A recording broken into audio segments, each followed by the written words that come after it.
Lady of the Lake, this is hallowed ground. Across the water is Ellen's Isle, and beyond it, submerged now beneath the risen waters of the Loch, was the famous Silver Strand.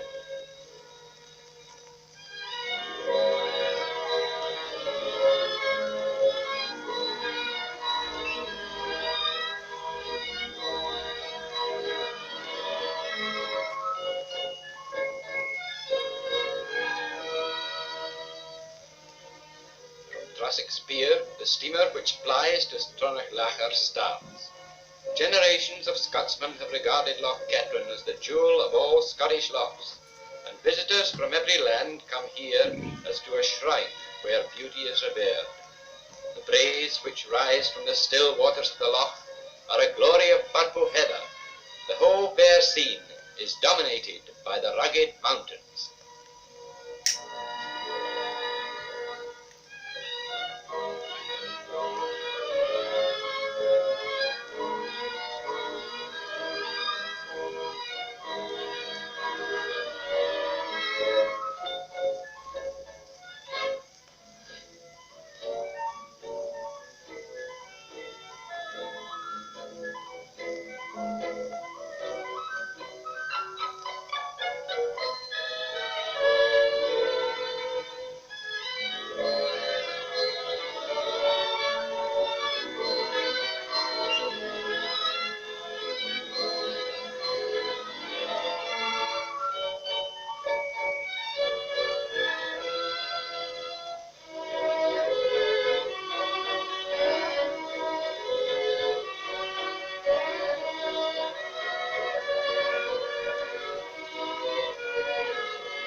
After about an hour of this delightful voyaging, the steamer arrives at Loch at the western end of Loch Katrine.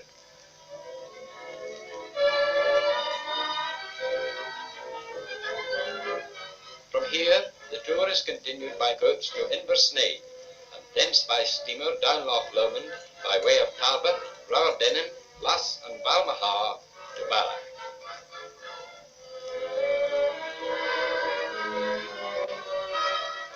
At Loch's little stone pier, the traveller disembarks. Here the four-in-hand coaches start. In truth, it is a brave adventure to travel the road behind a scarlet-coated coachman and four straining horses. At once the traveller is thrown back to the days before motor cars were dreamed of, to the times when every long journey was an arduous undertaking and a thrilling experience. But those days are gone. These coaches are the last that remain in Scotland. They survive only because of their power to give pleasure to the tourist. Through Glenarclet go the coaches, to the jingle of harness and the steady clatter of hoofs. Beneath the shadows of Ben Lomond, Ben Vorlich and Ben Ive, they take their way.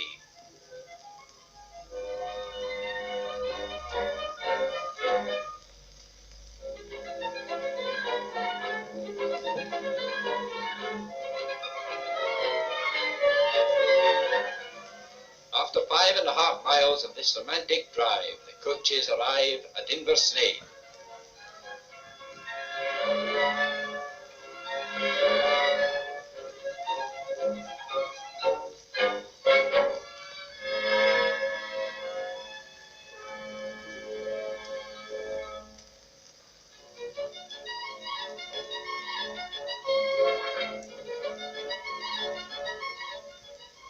Inversnaid is in the heart of the MacGregor country, and tales of the dirty deeds of Rob Roy, the famous outlaw, are connected with every place in the district.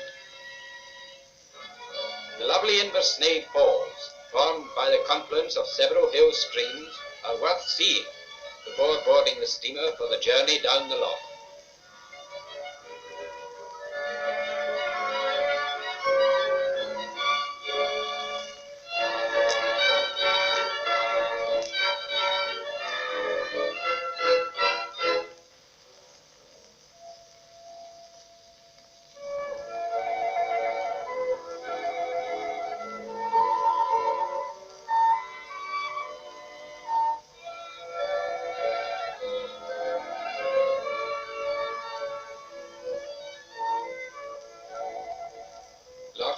is on an altogether grander scale than Loch Katrine.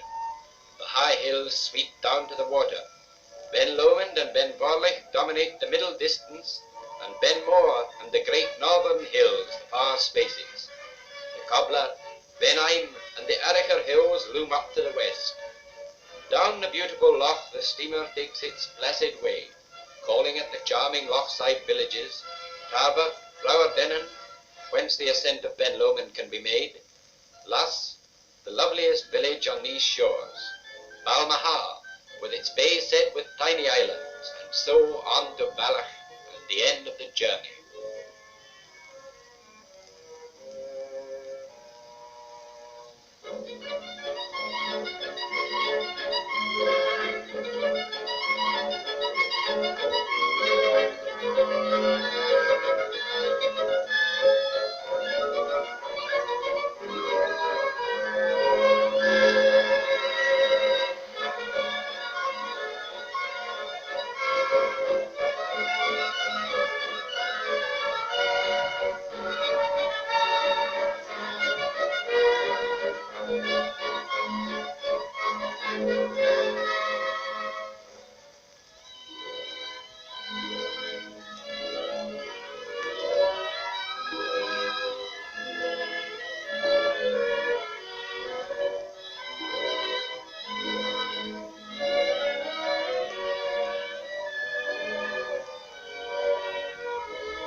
Loch Lomond has a character and a beauty all its own. Seen from the steamer's deck, the sunlit waters of the loch make exquisite contrast with the ever-changing lights on forest, moor, and hill. Hard would it be to imagine a prospect more pleasing than this. The clear waters shimmering in the sunshine, the tender green of the bracken-covered banks, and over all, Ben Lomond, serene and ethereal, brooding in majestic silence over the beauties of the Trossach.